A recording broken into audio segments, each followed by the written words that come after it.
Here you are again, leading yet another hybrid brainstorming session for your project. Unsurprisingly, it feels as much like herding cats as it did the last 10 times. At the moment, you're awkwardly attempting to conduct the session from the safety of your living room office. Meanwhile, a cluster of attendees who managed to find a physical meeting room are excitedly putting stickies on a whiteboard that none of the remote attendees can decipher via the webcam. Add to that the fact that it sounds like everyone is a million miles away, except for Seth, the mouth breather, who decided to sit as close as possible to the microphone. Meanwhile, you're constantly getting pinged by remote participants about why there are so many cursors flying around on the Miro board. And that would be a great question if they weren't actually supposed to be in the Mural board, which is a completely different tool. You find yourself at the end of your rope, thinking to yourself, why is facilitation my problem at all? And how can I get it off my plate? I'm a project manager, damn it, not a magician. If you've been struggling with the facilitation aspect of your role as a project manager, keep listening. We're going to be dissecting the reasons why being a good facilitator is actually one of the most important superhero skills you can hone as a project manager in 2023, and also what you can do to get better at it.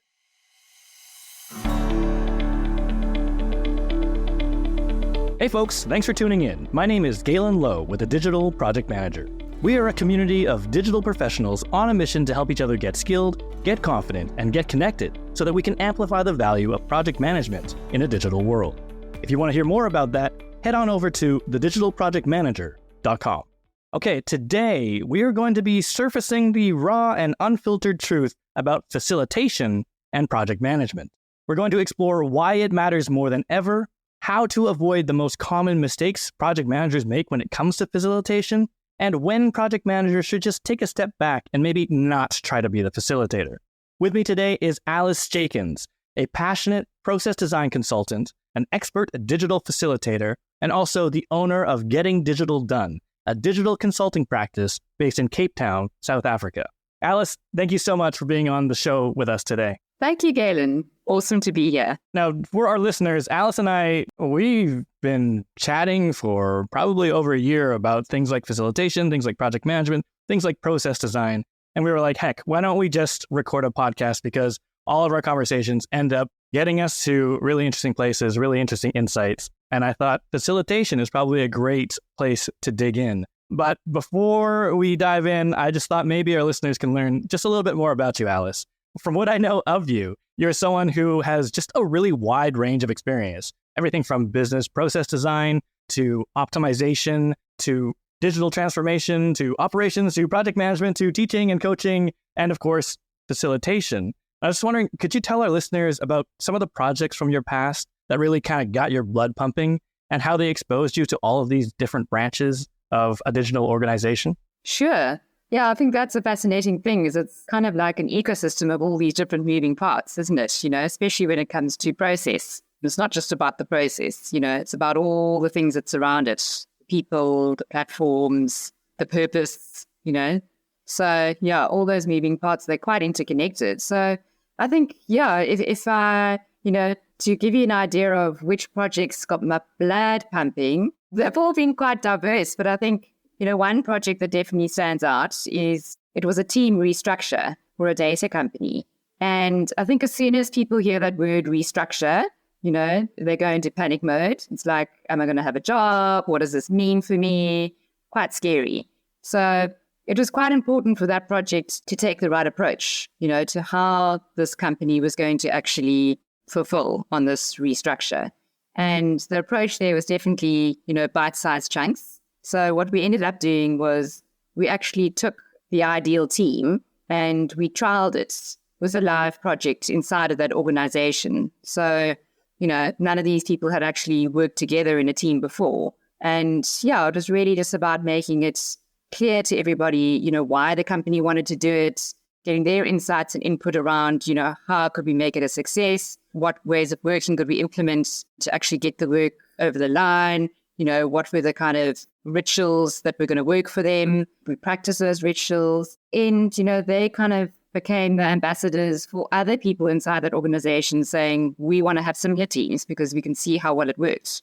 So, yeah, that was a good example, I think. Touched on quite a few different areas. I like that sort of localized experiment approach and the kind of creative/collaborative approach. I think you're absolutely right. And even probably for some of our listeners too, they're like, Okay, yeah, restructuring project. Like, how is that digital? How can that be sort of agile or nimble? We're so used to having restructuring done to us that we forget that there's a way to do it where it is this sort of creative exercise where we can kind of craft these new processes together in, a little bit of a, whatever, I'm thinking the word like Petri dish, right? You've got your little experiment running and you get to be fast and you get to be creative and you get to work with new people. And you get to have fun. Yeah.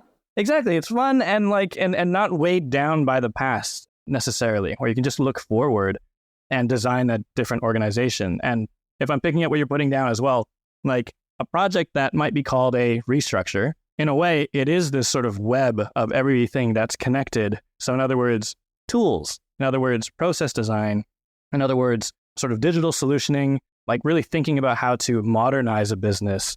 And then to your point earlier, really centering around the people and the purpose, which is, people don't restructure for fun generally. So it's just like orienting around that goal.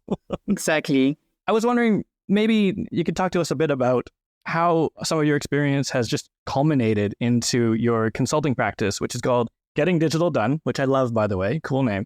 So you could just tell us a little bit about your company and just the kind of impact that you and your team have on businesses in your area in South Africa, but also around the world? Sure. Alice Jakins, that's me. And it's actually not just me. I actually collaborate with another business, the Bill Murray.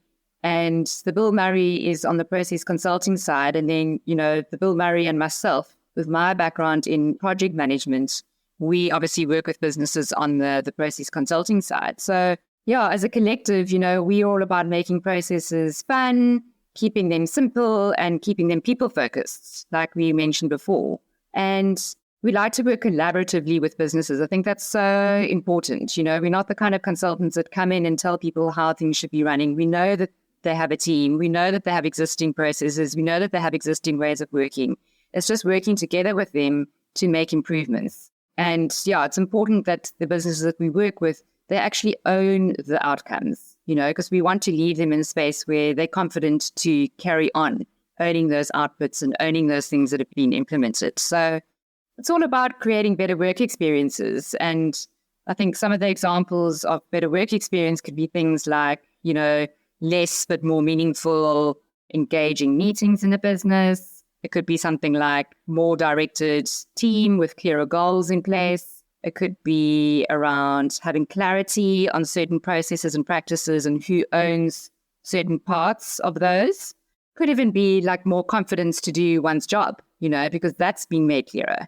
Could be a more directed team with better decision-making unfolding, more effective collaboration. Because, you can have a situation, can't you, where you've got all the collaboration happening in the world, but then decisions aren't getting made because it's not clear, who would actually make a final call on something. Sure, you need, diverse opinions and collaboration, but at the end of the day, someone needs to make a decision with that data.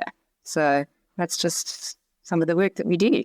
I like that approach. The other name I love is the Bill Murray, which I will post a link in the show notes because I was like, wow, Alice works with Bill Murray. Different Bill Murray. Bill, she's great. I really appreciate that company name. It really got me interested. That definitely worked. And I guess, would you say that like your approach is similar to what you were saying on the restructure, where it's, it doesn't have to be wholesale change. It's kind of like, it sounds to me like sometimes little optimizations, little iterations in different areas of the business, like even coaching and mentoring, not necessarily restructuring every play in the handbook. Absolutely. Yeah, it all depends on, the needs of the business, which we help them kind of surface, and help them prioritize and look for, what are the incremental wins, and let's make sure that those are happening and being felt, and yeah, so that's how we like to work with businesses, very collaboratively. I love that. That's probably a good segue for us to dive in. Collaboration sometimes entails facilitation. And you and I, we've jammed a lot on facilitation. I know it's something you feel really passionately about. And I was just wondering where that came from. I never really asked you this, but how did you become interested in facilitation? What made it something that you felt like strongly enough about to want to master it and also teach it? Okay, awesome. Yeah. If I'm honest with you, Galen, I don't know that I will ever master facilitation because it really is a skill that you can keep developing. I kind of fell into it, doing it because I needed to when I was working on projects. So Yeah, I think just through experience, really, where I was experiencing not so great experiences on the ground with projects getting run. So things like being invited to a meeting, but having no idea why I was there, why I was invited even. Or, just sort of being part of a team, but sensing that, there's just lack of energy or no vibe. And that's not a cool experience to be part of that project. What else? Wishing I could code so that I could actually understand what the developers are saying, So all of these things kind of drove a need to go, no, like we need to have a better experience on the ground when we're running this project. And it needs to be through different experiences of ourselves working together as a team. And we need to be doing this better. And I think that kind of sparked the interest that I had to drive better meetings, to drive better facilitation, to make sure better conversations were unfolding. People did feel more directed. There was a better vibe. All of those things. I like those two words. I like the word experience and I like the word vibe, just because those are things that not everyone's thinking about from a project perspective. Is like, the sort of user experience, so to speak, of the people on the project team trying to get work done. It's the like tone, it's the culture. And a lot of people think of facilitation and they kind of, they're like, oh yeah, when somebody stands in front of a group of people and controls everything because they want to drive towards their outcome. And of course, project managers need to do this because they're control freaks. But actually, it's a lot more about creating an experience that cultivates some of the collaboration that needs to happen. I mean, the worst thing is being in a meeting where you're like, I'm not sure what I'm doing here. Also, I'm not sure what the goal is. And therefore, I'm not sure if by the end of this meeting, we're going to feel like gratified in the sense that we accomplished something, or if it was just a complete waste of time. And then you magnify that. Something you mentioned earlier, right? It's maybe having fewer but more effective meetings as part of a process optimization. And part of that is this, right? Because if people are all stuck in really bad meetings that have zero direction and the vibe is not there and people don't feel energized, then it's not moving the ball forward at all. No, and it can be really draining. Often, there was that whole sort of phrase that was coined about Zoom fatigue, and it's just being in back-to-back meetings the entire day and people feeling drained. And there's a reason why they're feeling drained. It's because those meetings aren't engaging. It's got nothing to do with the platform. It's actually got everything to do with the structure of the meeting, and it not being engaging enough and driving participation and letting people be heard or, actions unfolding. I think people would then feel differently at the end of the day. They wouldn't be feeling so drained. No, entirely. And it was something that it was interesting. It's probably different for you and I because we probably did a lot of remote facilitation or hybrid facilitation in the past before the pandemic. But do you feel like some of that has gotten better? Like we had Zoom fatigue, people were having really bad meetings. Did we get better at it by the end, or are we still trying to find our way through? And maybe even do you find that a lot of your clients are actively trying to reduce like sort of Zoom style meetings because they just never nailed it? I think people are still struggling with this. I think that there's a really desperate need for good facilitation.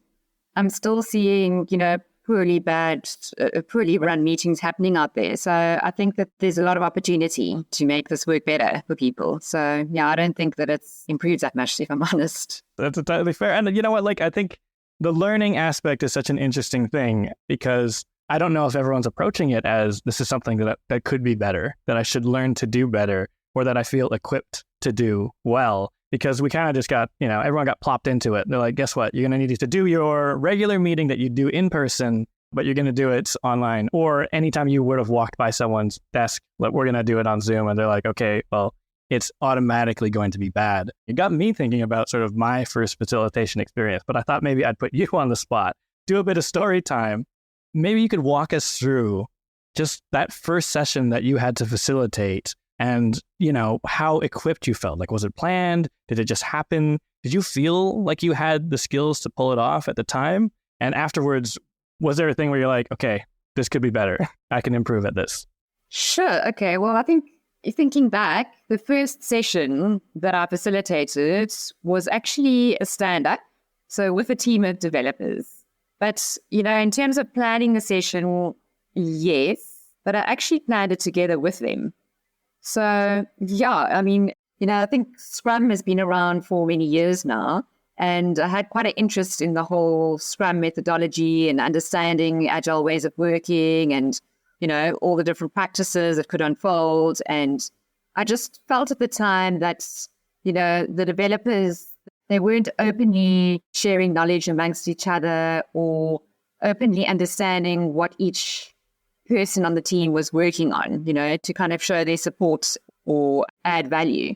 And as a collective, we were working across multiple projects. So it would have really helped if that knowledge was more freely shared and if the support was more felt amongst the team members. So, yeah, I think back then I kind of positioned it as, here's a purpose of why I want to do stand-ups. I think that it's going to aid, better knowledge sharing. I think it's going to drive better support amongst the team. I think that we're going to get better work that's produced because we're able to do this, more freely and faster this way. And how does everyone feel about us doing stand-ups? And yeah, they all wanted to give it a shot. So that was really helpful, getting their buy-in from the get-go. Back then, this was like 10 years ago, we didn't have these virtual collaboration boards that you have nowadays. So this was literally us hunting down, one of those whiteboards, hunting down sticky notes from the stationery, begging them, can we have a couple of sticky notes, creating this board that was going to work for us. And so it unfolded and it was a success and we just got better at it, with every one that we had. So you were looking for an example, weren't you, of the first facilitation I did? There you go. And I love this notion of collaboratively prepping. And I think not everybody, when they're given a facilitation role, I think a lot of folks' first instinct is to be like, okay, it's my responsibility to do this alone, to craft the session, craft the agenda, figure out the structure, figure out the goals, figure out the outcomes. It's a thing that I have to hold. And it's the me show, whether that's a good thing or a bad thing in their mind. Whereas actually, in a way, your facilitation started before the session, before any stand-up, before any Post-it notes had been acquired or maybe stolen, maybe nicked from the supply closet. But all of that started with a conversation with your team. And I'm just tying it back to something you said earlier where you're like, you wish you could code so that, you could kind of have this information available to you, have this visibility. And I think part of that curiosity is what drove that, right? To say that okay, well, how do people want to run this? I'm not necessarily the expert at what they're working on, but also how can I help them communicate well so that they can share with one another, but also share with you in, at a level that everyone can kind of understand so that there's that transparency coming through. And then the other thing I love is then just iterating on it, right? Getting better and better at it because you've already opened that dialogue. You've already asked for feedback and input even before the first session. Right? It was okay, well, then everyone has his ownership over it and then they can kind of move the ball forward on it. It's not that's Alice's thing. If she wants to do the next one differently, that's up to her. It's didn't get stuck there because you had planned it with them. No, it works really well. And to your point about, feeling like as a facilitator, you've got to create the structure alone and facilitate this incredible session alone. And absolutely not, that doesn't need to happen. I think what is really helpful is to have something to show the team as a starting point, because you'll quickly realize, what is going to work as part of that structure and what isn't. And, by having something that you can have a conversation around is a good starting point as opposed to nothing. So I'd always sort of have that in, keep that top of mind. And that's the seed of collaboration anyways, isn't it? Is not giving somebody a finished thing and getting their feedback on it or, cramming it down their throat. It's about, hey, I started this thing, it's probably wrong. Help me make it better. And then that collaboration starts taking place, which fundamentally, I think, is the goal of facilitation, is to create an experience that allows collaboration to happen effectively. Coming back to your earlier point, which I think is really neat. In terms of just feeling equipped in general, not even just this first go at it, but have you ever done formal facilitation training, or is a lot of this sort of just learned on the job through experience, through this mindset of wanting to sort of optimize and get better each time?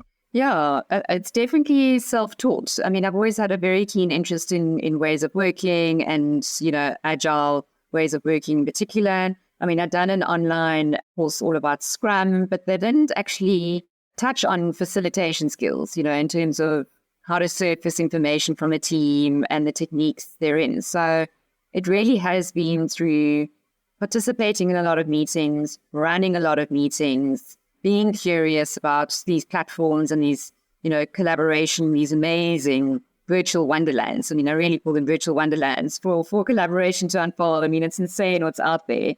And yeah, I've just got a really keen interest in it because I can see the value of, you could have a regular meeting or you could have a spectacular meeting. Spectacular meeting is where, you're getting the right things to surface so that you have an outcome or, you can go away and create something because you just had such a really awesome session. I think not enough people aspire towards a spectacular meeting. I think the other thing that I found interesting is that not a lot of people think of, their role in creating a spectacular meeting as facilitation. I think sometimes folks are thinking about things like requirements gathering sessions, like the big ones where it's like a room of 30 or 50 people and you do these activities where, everybody writes down their idea and we do some affinity mapping and all this stuff. And yes, that is that, but even the facilitation of a meeting. And I think you raise a really good point, which is that in a lot of the sort of project management training, the actual soft skill of facilitation is kind of implicit or at least buried in this notion that, oh yeah, it's a framework. We're going to have sprint planning sessions. Here's how they're run. You're going to have a sprint review. We're going to do daily stand-ups. We're going to do a retrospective. But it's not always so obvious how, right? How to do those things to drive an outcome. Exactly. And also, the importance of understanding the team dynamic and, who they are and what they're used to. And because, it's that whole thing. It's like you don't want the soul of the project to be buried under the theory. So, you can read all the course material in the world. They're going to teach you the theory, but the theory might not be appropriate to the team or to what the business is trying to achieve or the kind of work that they do. Like they might not just have one project, they might have 20, you're not going to go through 20 projects, what you did yesterday, what you're doing today, what you need to do tomorrow. Like that might not make sense to everybody. So yeah, I think the important thing is to make sure that the soul of the project is first and foremost, and the purpose of it, why you're doing it, and think of, the team and like what's going to work best for the team in terms of the session that you want to facilitate. And yeah, giving it good energy. Also, I love that quote from you, which I will definitely put in the show notes. Don't let the theory bury the soul of the project. I mean, it's a good segue. I know we've been talking a bit about this, but just to put a fine point on it, if any of our listeners are thinking, I'm a project manager, but why do I need to be a facilitator? I think a lot of the folks I know in my network who are project managers, they're like, we're already really busy, right? Like this is extra. Like I'm trying to make sure everything goes well in terms of the technical side of the project, delivering within my constraints. And now I'm also expected to be, a facilitator. Like, why is that part of my job? I guess to those folks who are like, yeah, I shouldn't have to think about this. This is extra. Like, what would you say to a project manager like that? It's tricky because you're right. I mean, a project manager does do a lot, but I sort of feel like project facilitation nowadays is part of the job. I mean, if we think about the job of a project manager, it's really to drive the momentum, drive the project momentum. And to do this, you need good project facilitation skills. So, I mean, if you think of the project flow, from the beginning right through to the end, I mean, if you just at that starting point of why are we doing this project? Like what is the purpose of it? How are we going to know that it was successful? What are the success criteria? Who's involved in this project and what part do they play? Like that's a really important part of a project, and how that would unfold is probably as a project kickstart. You're getting all the project team players together in a session to remind everyone, like, why are we here? What is the purpose? What are all the skill sets involved? What are each of our roles? I mean, we've got the common goal of delivering to those success measures for the projects, but like, how are we as a collective going to make this happen? What's going to work for us in terms of how we want to work? Is this hybrid? Is there a lot of asynchronous work happening? How do we, meet everybody's situations so that we are communicating in the right way? Where are we going to communicate? Like all of those things are so important. And it's up to the project manager to drive the project through all these different phases. So that was just the beginning stage, Facilitation can now unfold throughout the whole project in a different shape or form. Some project managers are not necessarily front and center, maybe in their role in their particular organization and that culture, they're more behind the scenesers. And they might be like, well, who kickstarts the project? Yeah, my account manager or business development or the strategist, because we're talking about goals and we're talking about, destinations, where we're heading to, our North Star, et cetera, et cetera. But you raise a really good point about like, especially someone who's interested in ways of working, like, how are we going to work together? What are we going to deliver? Like, what's the plan? And how is this going to all work? I guess is when I hear that, I'm like, in some ways, it's a very difficult question for an average account manager or customer success person or business development representative or, just like the overall strategist or a UX person. In some ways they probably could, but it's really in the realm of project management, ways of working, methods and just, collaboration.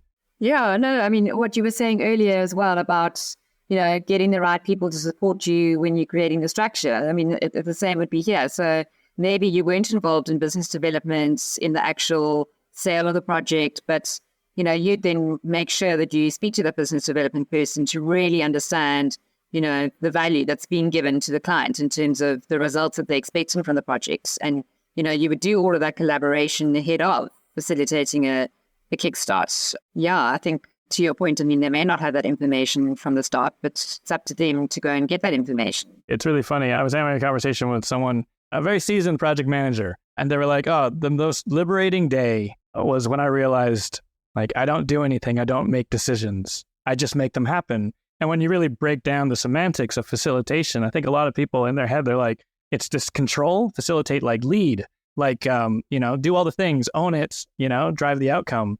Whereas actually facilitation just like literally actually means just make sure the things happen, even if you're not doing the thing, even if you're not the expert at what is being talked about, just like having the wherewithal to create the experience, to create the vibe, to create that momentum, to get to that place, to get to that decision, to get to clarity, even if you're not the person who's like has all the answers. You're facilitating the discovery of those answers, the surfacing of those answers. Absolutely. I guess speaking of which, thinking from my own experience, maybe asking for myself, is there like a very common and very avoidable mistake that you see project managers and other digital professionals that you see people make all the time when it comes to facilitation? One of the common mistakes is probably not actively listening.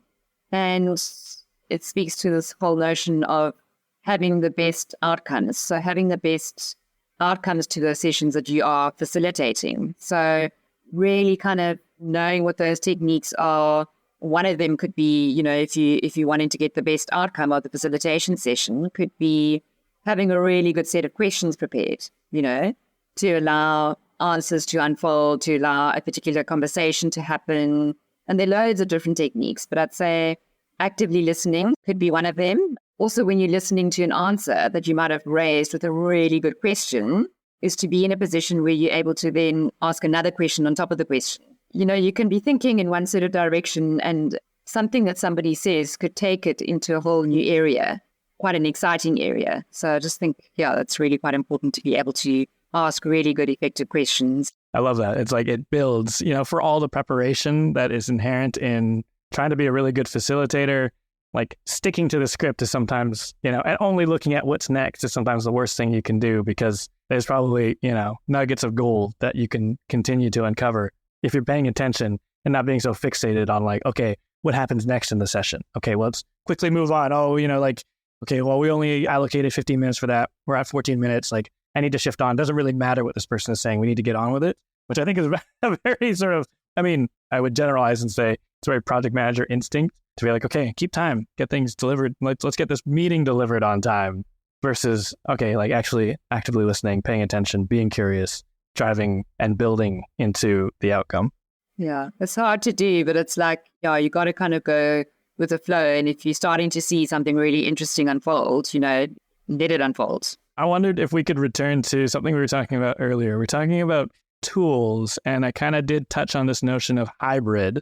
And if we were to kind of like open the aperture here and, not just meetings, but actual kind of group sessions, focus groups, co-creation sessions, brainstorms. And obviously that adds some complexity to the role of the facilitator, especially a project manager, when you're running a session that is either digital only, right? Remote only. Everyone's, dialed in on Zoom or Meet or Slack or what have you. But also the hybrid ones where it's like, okay, half the people have dialed in, the other half of the people are in the room. How do you approach that? Can it be solved with tools? What is your sort of best practice in terms of navigating a sort of hybrid session when it comes to facilitation? Yeah, I think it's tricky to manage a situation where you've got some people in a meeting room and other people dialing in from all over, but it can be done. I think one of the key things to do is obviously like test your tech, ahead of the session. So if you're not going to be, as a facilitator, you're not going to be in that meeting room with 3 other people. Still make sure that you set up time to actually connect with them, test it out with them to make sure that it's going to work well, especially if you're having like a focus group session or a workshop, or, that it's going to be longer than 90 minutes. You really need to test it out and see that you're not going to have any hiccups. What else is there? I think, the classic thing, I think for any meeting, whether it's completely remote or some of it's in the office and some of it's not, it's just the basic stuff of being prepared. So, making sure that people understand what it is you aim to achieve from the session. You don't need to tell them the whole breakdown of the session, but just like what it is you're aiming to get out of the session. Like that needs to be clear, making sure that the right people have accepted the meeting. I mean, how often does it happen to people where they go into a session and like 3 of the key people aren't there? It's a little bit of it's not going to roll so well, is it? So, making sure that people have actually accepted and are going to be there is a good one. What else is there just in terms of hybrid versus, the tools that are available to us these days are next level. So breakout rooms are pretty easy to do. You can do them quite effectively on Google Meets, on Microsoft Teams, on Zoom. You can even do them in Miro now. That's collaboration online platform. So also, I think there I would definitely test. I've had to do this in the past where, I've got 3 other sisters, so they often get, me kind of testing with them, especially in those breakout room scenarios where, maybe it was a platform that I wasn't used to. I would always test it out with them. And so they were my guinea pigs. So yeah, you kind of need your tribe that you can just, call up and say, hey, I need to do this test. I want to check that everything's going to be working properly. If I send you to that room, you're actually going to go to that room, and then what do you see? And so being curious and testing with people ahead of the time is always good.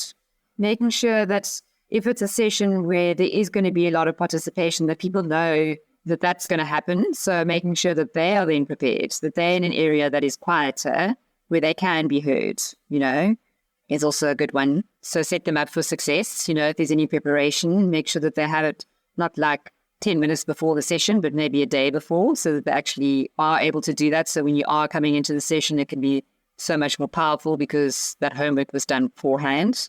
Those are a couple of tips. I wanted to come back to participation because even just speaking for myself, and with a hybrid session, I found it very easy to just kind of hide. Sometimes voluntarily, because I was like, I just don't want to get too involved. It's kind of awkward, I'm maybe the 1 or 2 remote persons, but also sometimes because I'm just like, it just isn't as clear to me in terms of, what the activity is that everyone's doing. What tips do you have, I guess, for getting people to participate when you sense that they're kind of either voluntarily or involuntarily blending into the background and, letting all of the mouse cursors fly around in Miro and just kind of standing back?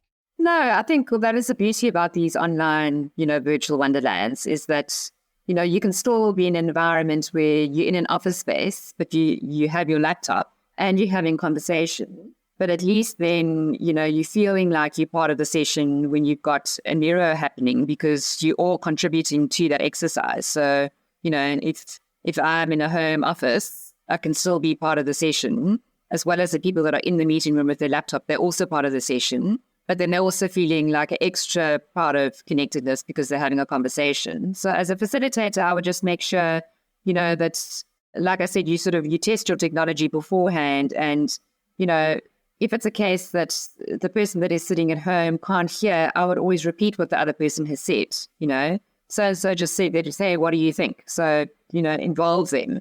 Make them feel like they're very much part of the session unfolding and that they're not being noticed, like they absolutely do need to be noticed. So you need to pull them into the conversation as much as you can. I love that sort of democratized experience. And I would really appreciate that from a facilitator as well. Someone who's going to repeat a question that they know was hard to hear. And sometimes, it may be difficult to know when you're there in person as well, whether or not that person was close enough to the microphone. But yeah, that is the one where I'm like, I didn't hear the thing and now I've lost it. Now I'm like, okay, well, I don't really feel like I can participate in the session because I think I missed a trick in there. Whereas if a facilitator was to kind of repeat that back, I think that creates just an even playing field for everybody. Even if they're in person on their laptops, not using physical sticky notes, that still levels the playing field for everyone so that the experience, again, coming back to that experience, the experience is unified and allows people to sort of collaborate productively. I thought I'd maybe dig into the opposite side of the coin. We've been talking about facilitation and project management and why project managers should aspire to be good at facilitation, should really take the reins at facilitation because it's in their best interest for the progression of their projects. But are there times when a project manager should not really try and grab the reins to be a facilitator? Like, when are there moments where the project manager should step back and not be the facilitator of that particular session or meeting? Is there such thing as being too much of a facilitator as a project manager? Yeah, I think when it's outside of your skill set. So if you're working on a project and you've got, a variety of different people all doing their part to make that project a success, there may be somebody that's part of the team. I mean, let's think of like a development team. Maybe you've got a CTO, who needs to create a system design for this project, all right? And you as a project manager know that the system design needs to happen. You also know that there are a number of stakeholders and partners involved with this particular client. So, it's not going to work for this person to work in isolation. There needs to be collaboration. So, yeah, I guess as a facilitator, you could or even as a project manager, you could say to CTO, like, hey, listen, we need to make sure system design happens. We also need to make sure that you get all the information you need. I'm really good at creating a nice structure. These are all the stakeholders involved. Let's work together and create something that feels like more energetic and more outcomes based, that you walk away with all the information you need, that you then ready to go and get us to the next stage so you can show all the stakeholders what you've done. And then it would be a case that you would design it together, but then the CTO would facilitate either a section of the session or the whole thing, because they're going to be talking in a language that you as a facilitator may not understand, So I think that's when you should kind of let go. Like, you should obviously be there as a support and help in the creation and maybe the design of a structure together with the CTO, but then let them take the lead and shine in their expert field that they know so well, with people in their expert fields that he knows more about or she knows more about than you would. I love that notion of co-facilitation and like co-prep, but more than that, I like the notion of like proliferating the culture of facilitation and like cross-training in a way. Like, and coming back to what you said about like finding your first stand-up, as kind of like, okay, let me just give you something to react to. This is how I would normally approach it. Like, let's now take this and figure something out together, where I can do some of the facilitation, you can do some of the facilitation, or maybe it's just one of us. But in some cases, it's going to be better coming from you, CTO, because this stuff, it's your initiative, you're more technical, and you will probably surface those answers from the participants a lot better than I would as a project manager. Yeah, exactly. Speaking of sort of proliferating the culture of facilitation and just getting better at it, I think we've kind of identified that facilitation is something that's important for project managers to be able to do. I think we've also serviced the idea that it's not always part of our core training, nor will there always be a just course that you could just throw money at to be like, get good at facilitation in 5 days or less. What are your tips? What are your recommendations for a project manager who wants to get better at facilitation? Practice. Like, really just keep on practicing. If it's something that you really want to get good at, then you've really got that curiosity on your side. So explore what is out there. I mean, there's some incredible templates that are readily available, and those are good starting points for you because it helps you think about a structure, and you're always going to probably need to customize it slightly or maybe quite a lot, but it gives you some good ideas, and it kind of would speed up the process to allow you to practice facilitating a session, and you do it. And then the next time you do it even better. And the next time you're like amazing at it. And yeah, I would just say, just go for it, Have a look online at some incredible templates. The Miroverse, if you've heard of Miro, they actually have a platform called the Miroverse, which is a really great inspirational website to go to just get inspired around some really awesome structures that you could be facilitating, meetings, workshops, focus groups, go and have a look on there and just get inspired. I love that. Stay curious, get inspired. And then the thing you said at the outset, actually, which is that you might never master it. It might not be possible to master and be done with facilitation, to be as good as you can get. It's about people, it's about purpose, it's about clarity, it's about collaboration, and all of those things are complex, and it's something that we can always be getting better at.